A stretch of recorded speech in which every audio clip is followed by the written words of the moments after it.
Okay. Good. Let me share. All righty. So hello, Susana.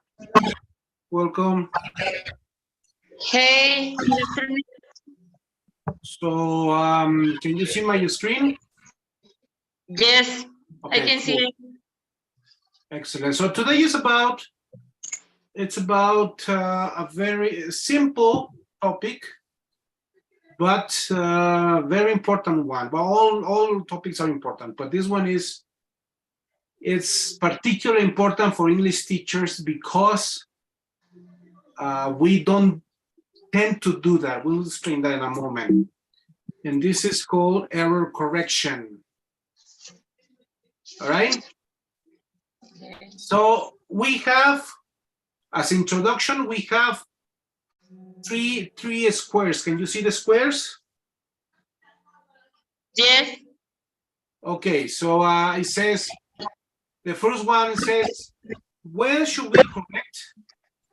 Then, how should we correct? And then the integration after correcting. In other words, when we correct and how we need to correct. And those two first questions are very important for us as teachers. Okay? Okay, first of all, the first point says mistakes are good things and students need to know that they are. Okay? This is very important. We need to let our students know that mistakes are necessary for learning. Nobody's perfect, okay? We might be very almost quasi perfect, but we're not perfect, okay? And something that we need to remember is error versus mistake. The second point, can you read it, Yesenia? Introduction, error correction in ESL class. Mistakes are good things and students need to know that they are not there. Learning English like learning to ride a bike. You fall off a lot, but you get the hang of it in the end. Good. Continue reading, Yesenia. Error, mistake. An error reflects the competence of the learner, whereas a mistake refers to a performance error that is either a random guess or a slip. While mistakes can be self-correct, an error cannot be self-correct. So we need to understand this very clearly, okay? It's very different, a mistake, and it's very different, an error.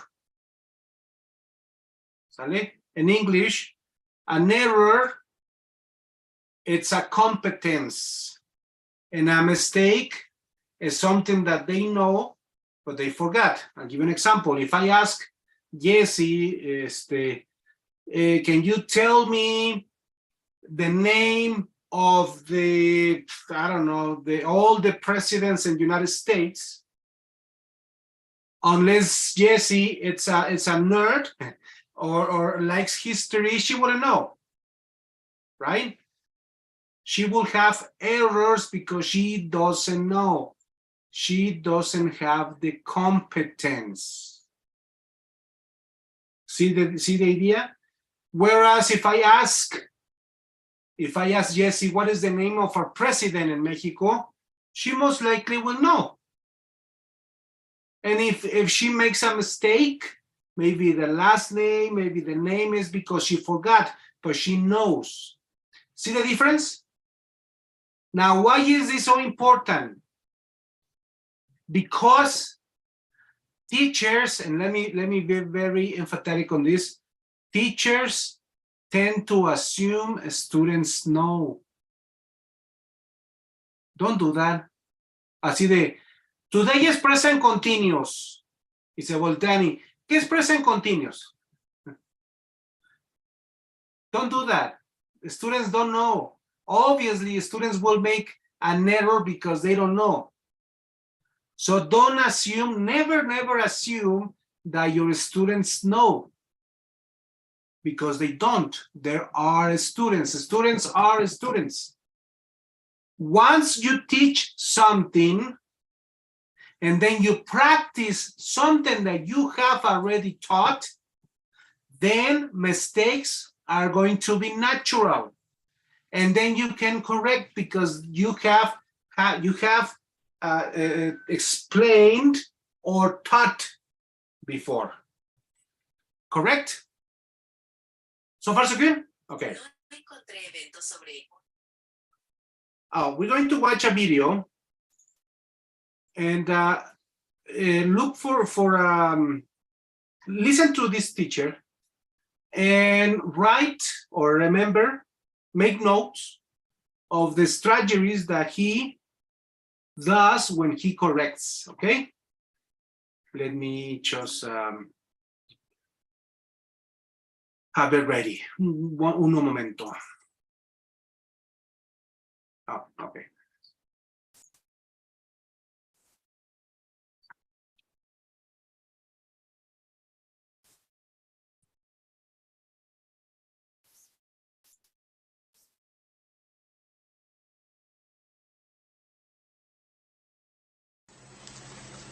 Hello, my name is Stephen Story from MadridTeacher.com, and I'm going to talk a little bit about error correction techniques that you can use in a classroom with English students.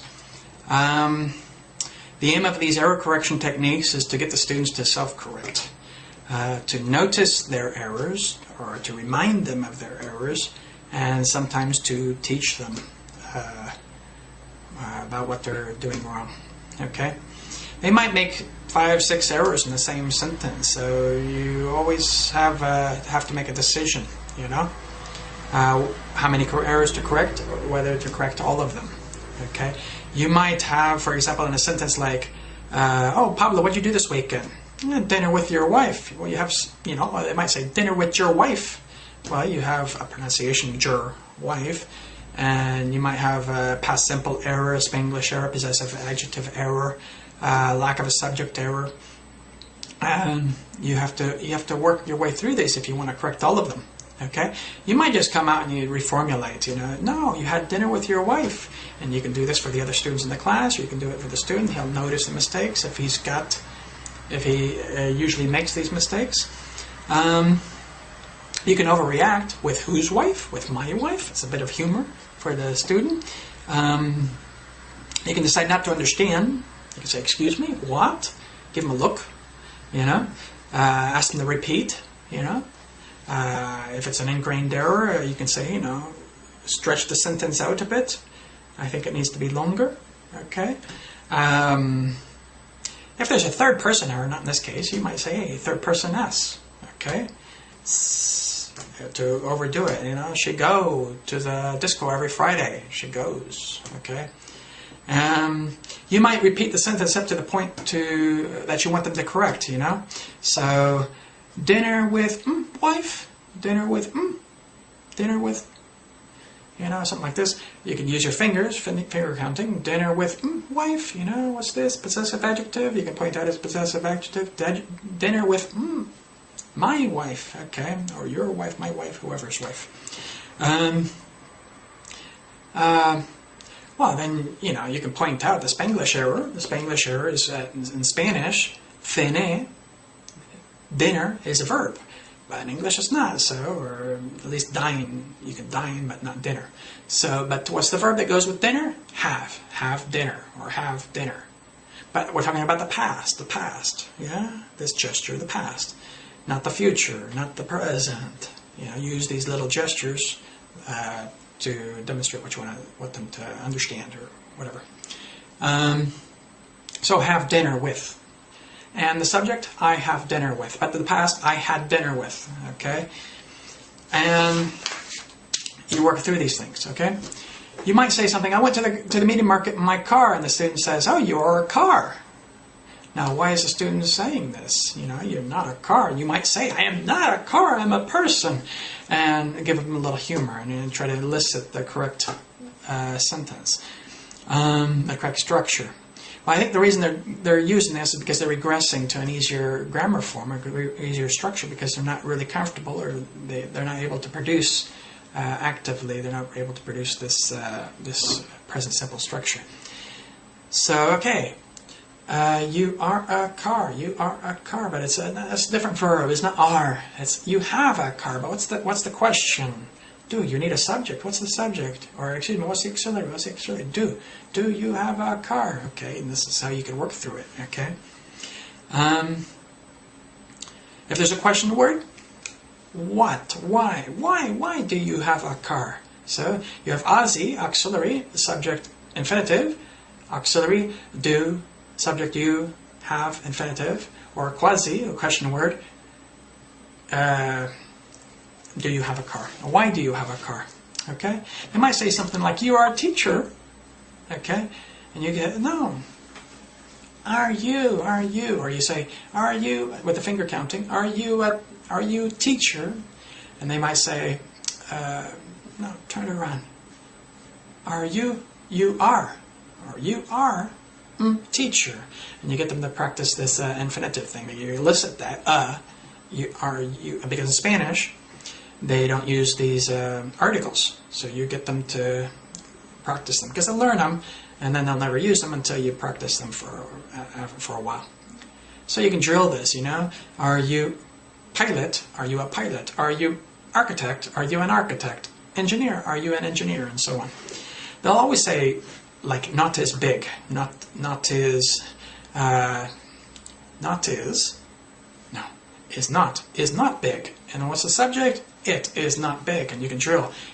It's not, or it isn't, and you aren't, and you're not, and so on. Okay? There are a lot of pronunciation errors you can correct with this thing, you know? Germany, not Germany. It's my money.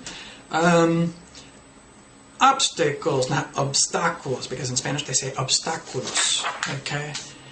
You can act it up a bit. You can say, oh, I'm really sad about my new job.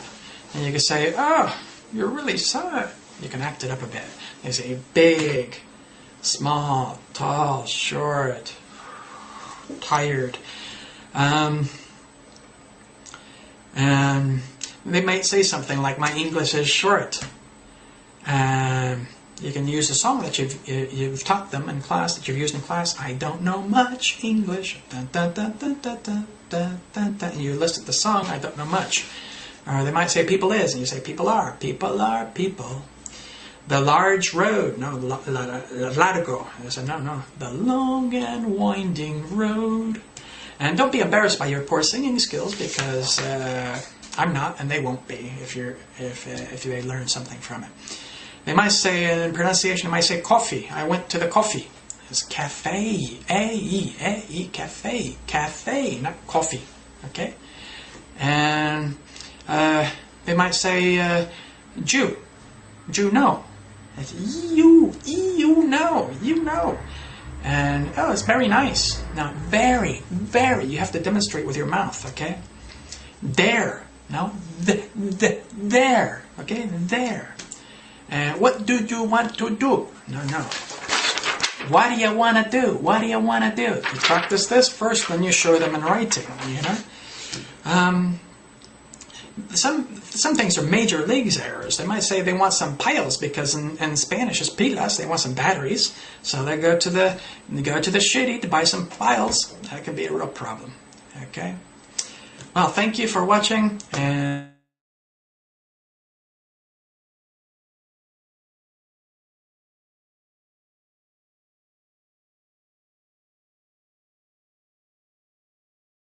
okay. So, out of what you just watched, what strategies or what comments that you liked the most and you didn't like the most? Let's say, Miss Maria, we'll start with you.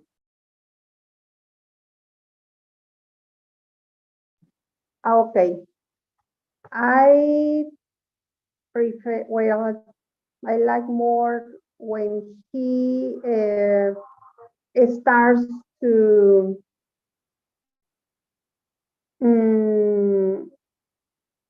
it's like a count like the fingers. It's Yeah, pointing. using the fingers to create assign fingers concepts. That's the best way for me. Good. You're gonna show them the finger. Okay, that didn't come out right. What about you, Yesenia? Okay.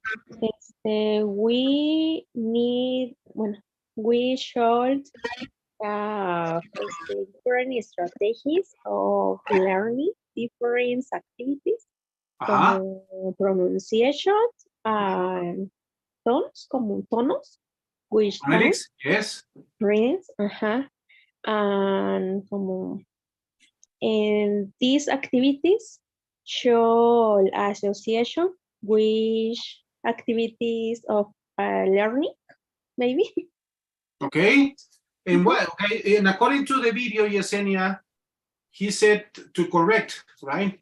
Yes. And very good. So you use correct pronunciation and the phonetics. What about you, Susana?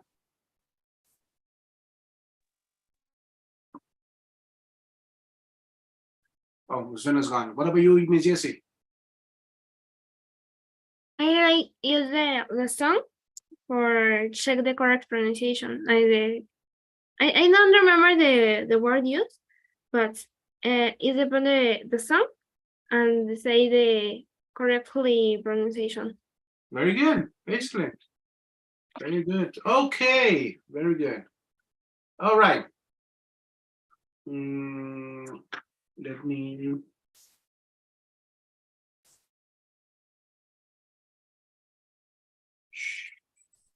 Good.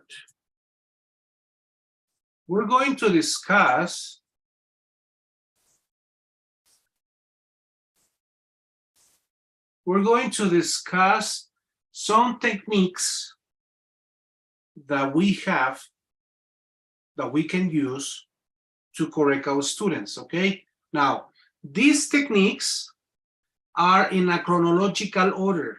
We're going to start with this one, and if this doesn't work, we go to the next one, and if that doesn't work, we go to the next one, and so forth, okay, consequently.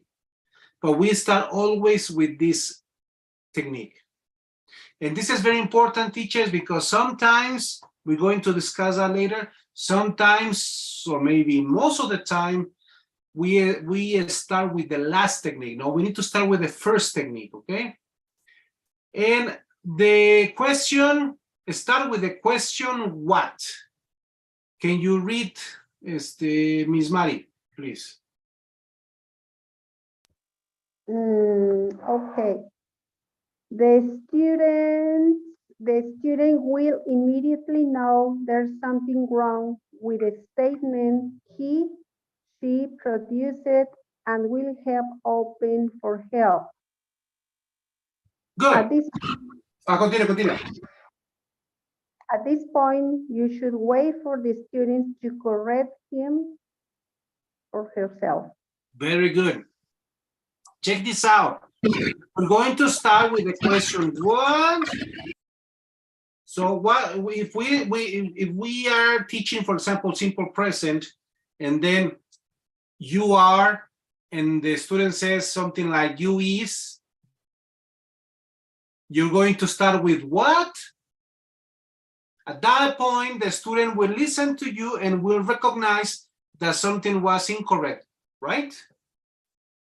So you say what?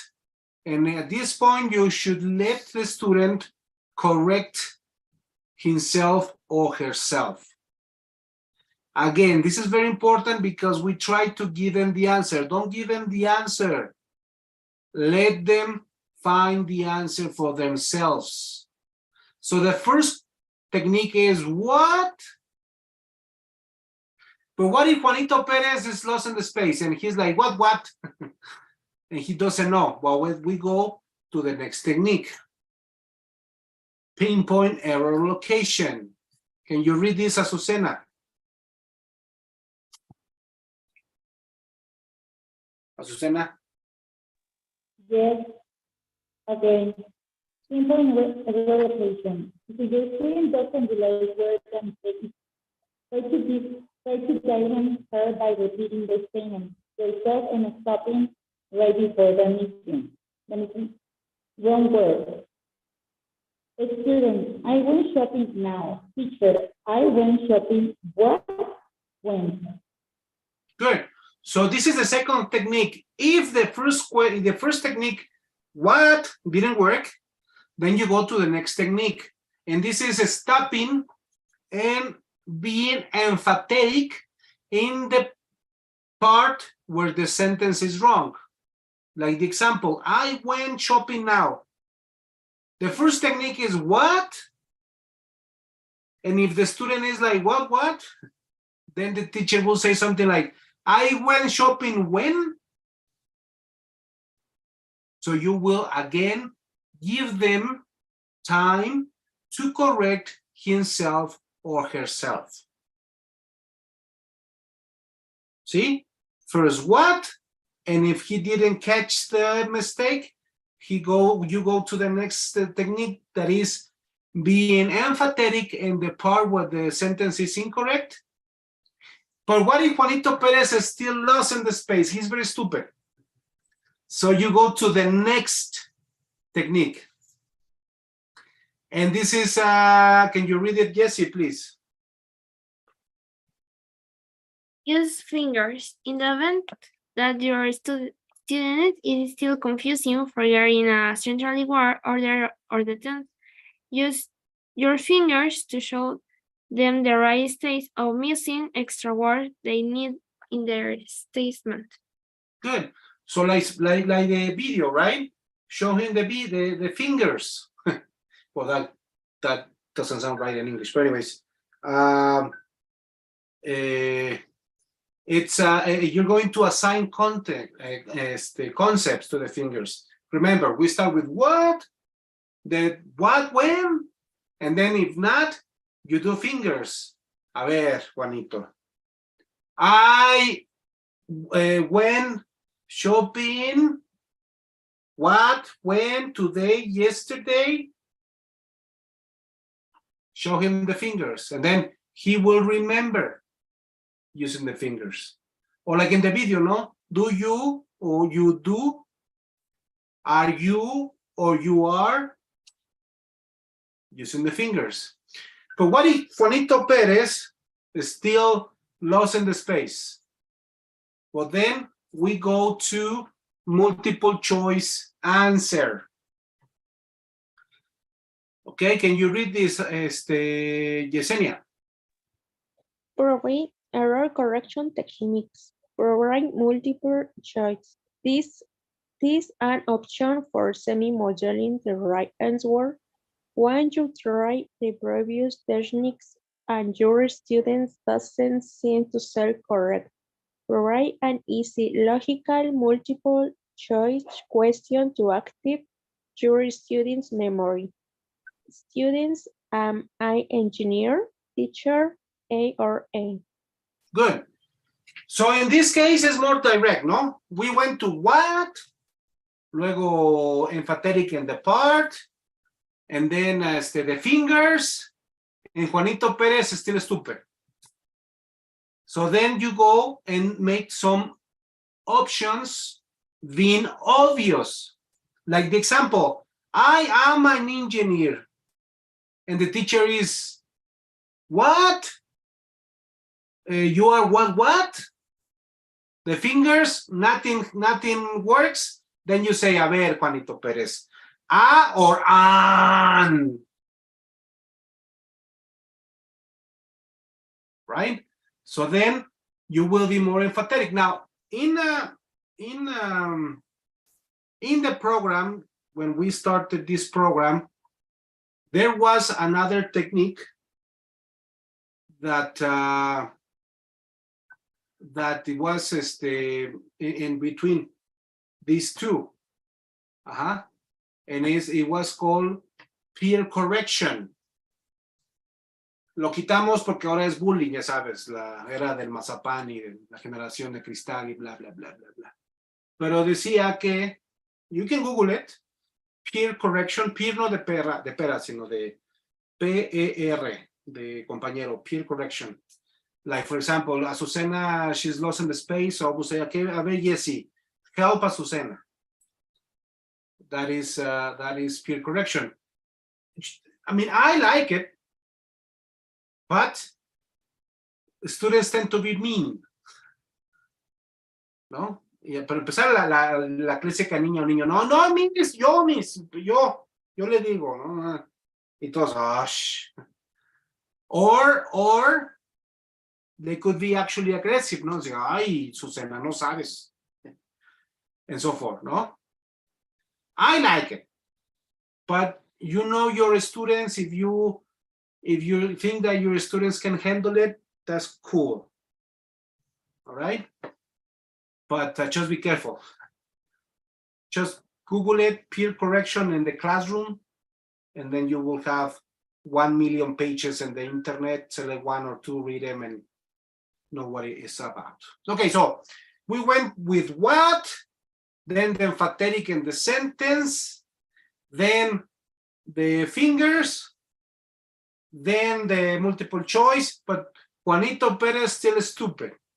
Lost in the space. So we go to the last technique. And I mean the last because you shouldn't use this one. And this is called model. Can you read it, Azucena?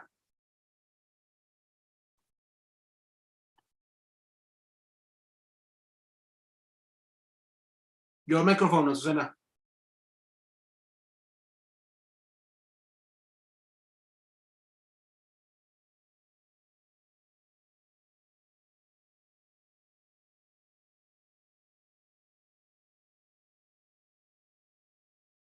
Susana?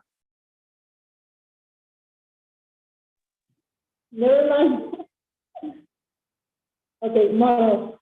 As you don't do all the corrections, can you explain before and your students feel also understanding his or her mistakes? Provide a straightforward correction and have them integrated to the words to their statement. This should be the last resort.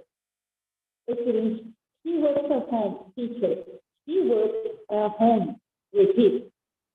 Okay. Ahí cometí un error. En el segundo punto dice, this should be your last resource, no resort. Porque estaba pensando en vacaciones. Es resource. Your last resource. Okay. Yes. So this is your last technique. You don't want to use it. Like the example, no? She worked at home. You went to the what, to the emphatic on the sentence, the fingers, the multiple choice, and Juanito Perez is still lost in space. Then you say, a ver, Juanito Perez, she works. Repeat. But this is your last technique. And you shouldn't use it unless necessary. Let me put it this way. You shouldn't use these techniques unless you have tried all the previous techniques. And there is a reason. If you correct this way to the students, in other words, if you give them the reason or if you give them the answer, students become lazy. Así de, pues ahorita me dice la Miss. Ahorita me corrige la Miss. No, don't do that. Students become lazy. So try to make them give you the correct answer. Okay? Good. Ay, perdón. Sorry, me equivoqué de botón.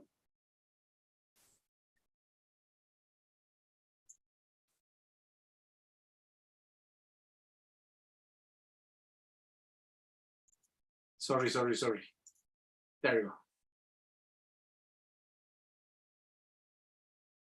Good. All right, so Conclusions. Abel Mari, read the first point.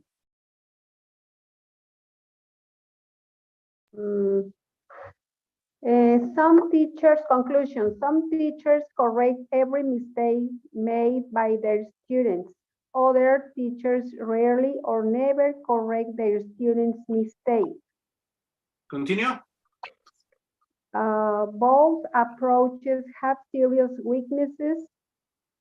The first one leads to students' nervousness and as a consequence, lack of fluency. The second one leads to students to speak, but whose English is hard to understand. Good. So there are two extremes. There are two signs that are extreme. They're excessive, right? One is like correcting all the time and shut up, stupid, repeat, blah, blah, blah, blah. That student will be very nervous to talk. And if you don't correct at all, that student will be able to maybe correct, but in a or speak English, but in a very difficult way. Right? So check these conclusions. Number 1 point, Jesse, yes, and Vivian. Sorry. When a student makes a mistake, it's usually counterproductive to say no, that's wrong, are you serious? How long did you say you've been studying English, etc.? Continue or? Yes, yes. It's often kinder to say not bad, nearly good try, that's an interesting mistake, etc. Very good. So the first one is sarcasm, right? Sarcastic. Así de, a ver, ¿de verdad cuánto llevas estudiando inglés? Don't do that. Don't use phrases like that. It's better to say, well, good try. Thank you for your effort. Let's try again. One more time. In other words, be positive, right? When correcting your students. Number 2, Yesenia. It's often kinder to say, not bad, merely, good try, that's an interesting mistake, etc. No, we read that one, the next one. Okay, some say that you shouldn't laugh at students' mistake, but it sometimes breaks the mistakes taboo and makes linguistic risk and disasters an acceptable part of the classroom culture. Very good. So, in other words, if you are, you as a teacher, very nervous to make a mistake, what will happen to your students? How will your students feel also? If you're very stressed for making a mistake, well, how will your students feel? I think confused. Confused. And also, they will feel also stress. ¿Sí? O sea, si Jesse se sube o en online and is given the class y se equivocó. And then Vivian hace un berrinche. Ah, me equivoqué. Dios, por Dios. Sheesh. Y se enoja. ¿Ok? ¿Cómo se van a sentir los alumnos? ¿Van a querer hablar inglés? Which is stress? Thank you, Yesenia. They will feel very stressed. They're not going Confused? sorry? Confused? Confused and stressed. They're not going to want to talk in English because they don't want to make mistakes. Ah, mejor me callo porque luego se enoja la miss. En cambio, you are relaxed and you recognize, check this expression. If you recognize that your students and you are going to make mistakes, it's better for the class. Because you're an English teacher, but you will make mistakes. You're not perfect. Like when I make a mistake, I'll tell my students, así de, bueno, I'm almost perfect and extremely sexy, but I make mistakes, right? So then I would make the classroom atmosphere relaxed, and then my students will feel comfortable when making a mistake. You see the point? Yes. So the point is, don't get angry. ¿Sale? Number 3, Osuna. Some say that you should let our students mistakes, but sometimes breaks the A ver, mistakes Susana, they do. Azucena, si estuvieras prestando atención, veríamos que ya leímos ese. Vamos al número 3. That's point number 3. Thank you. Yes. You say point number 3? I'm counting the black points and I'm reading point number 3.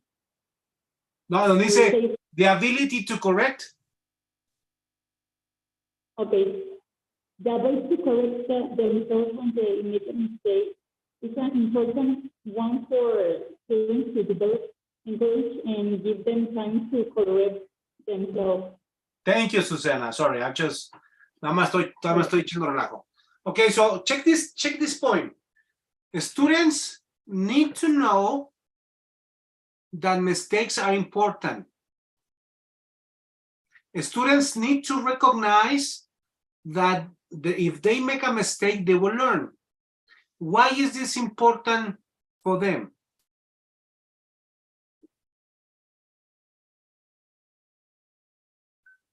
Have you, like, give an example. I'll give you an example. Have you listened to comments así de, ay, es que yo no hablo para que no se rían de mí? Yes. O es que yo no hablo porque, ¿qué tal si van a pensar mal? O a lo mejor no me entienden. Have you heard people like that? Azucena?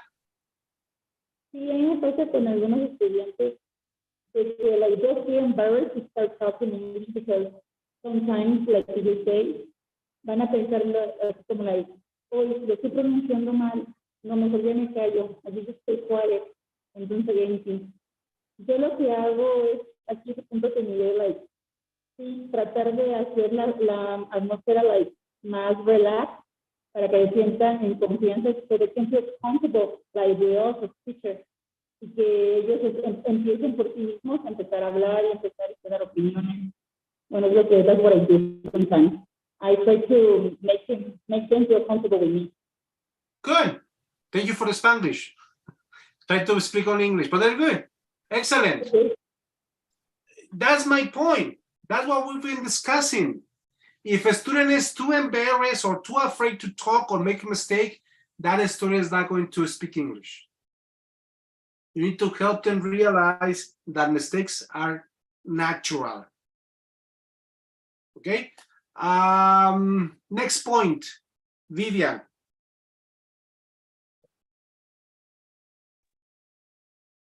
Once they've done the correction, has students repeat the assessment again in order to integrate the correction to their learning process.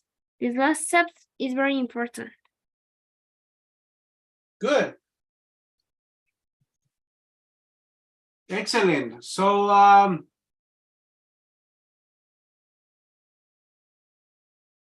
why is important, Vivian, to have the students repeat the statement in a correct way?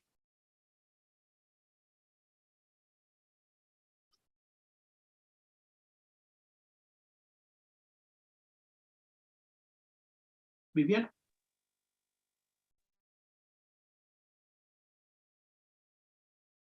It's important for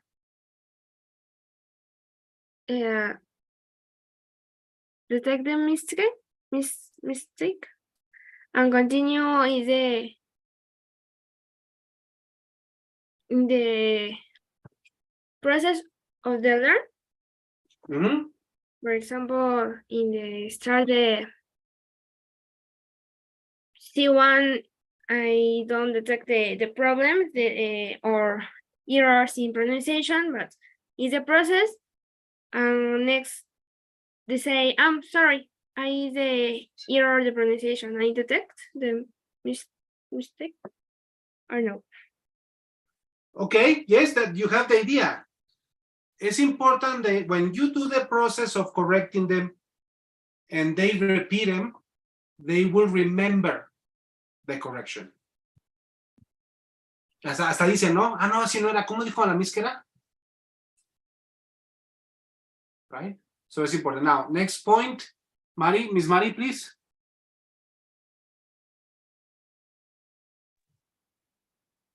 Okay. It's much better for the students if they get into the habit of listening to themselves when they are speaking and correct themselves as they go along. Obviously, they won't be able to correct all the mistakes they make, but they will be able to correct a lot of them. Thank you. If you can, because this is difficult with students, eh? It's difficult because we don't have that culture. But if you can, have the students record themselves any activity, and then have them listen to themselves, their audio, and have them identify the mistakes. It's very easy. You can use WhatsApp. A ver, mañana, tomorrow, send me the audio of your sentences, ¿no? Through the WhatsApp. Y eso, not every day, but if you could do it 2-3 times a month, it will help your students to develop the ability to correct themselves.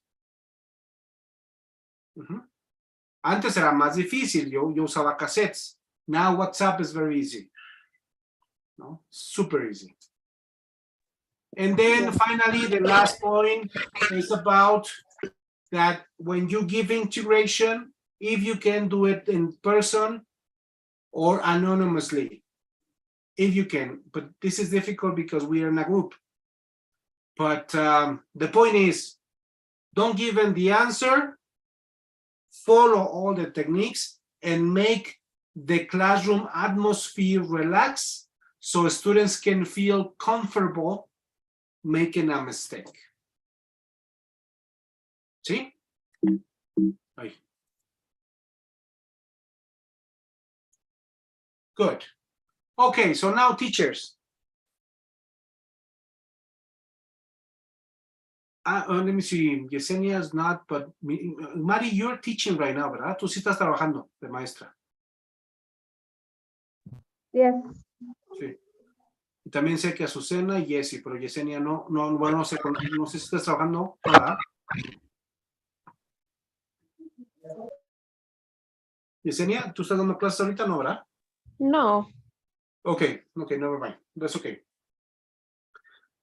This is going to be in later, Yesenia. But for Mari, Vivian, and Azucena, tomorrow or the next day that you have classes, I want you to put into practice these techniques for correcting one student. And after you finish that class, you're going to send an audio relating what happened, if you felt good or if you felt nervous, or what happened to the student. Okay? See the activity? So this has to be before Saturday. Yes, Mari? Okay. Good. Has to be before Saturday. I know Susana has classes today. I think Jessie, no, yes, you don't. You have tomorrow. And Mari, I don't know, maybe you have tomorrow morning. Anyways, so you have plenty of time to put into practice these techniques and then send the audio to the chat, so everybody can listen to your audio and tell us what happened with the homework. Okay?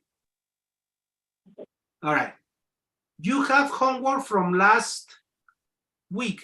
Remember, you were supposed to write the lesson plan in a format. Did you do it? Sheesh, guys. Dios. Cuando puedan, bueno, al rato les mando un link. Busquen en psicología lo que es el currículum oculto. The hidden curriculum. Lo que ustedes pelean es lo que ustedes tienen de deficiente. Sheesh. Dios, ok. Oh my God. So, ¿cuándo me lo entregan? Ready? Today, Jesse. Thank you, Jesse.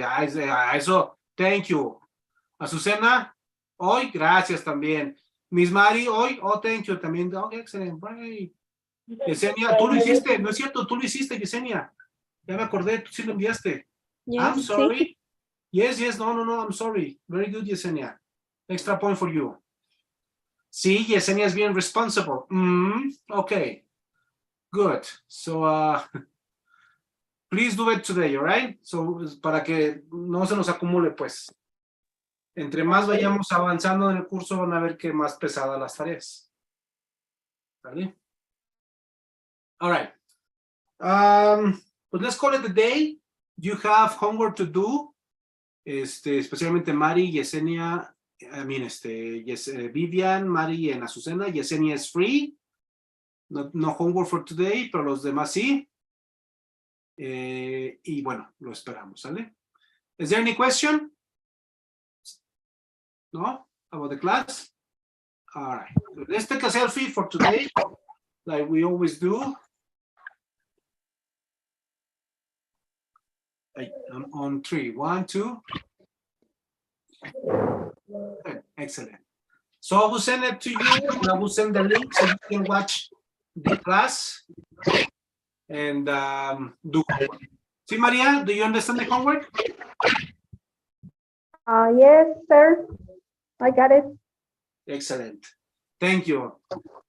Dice Yesenia, pues sí, que lo hagas otra cosa. Sí, entendí.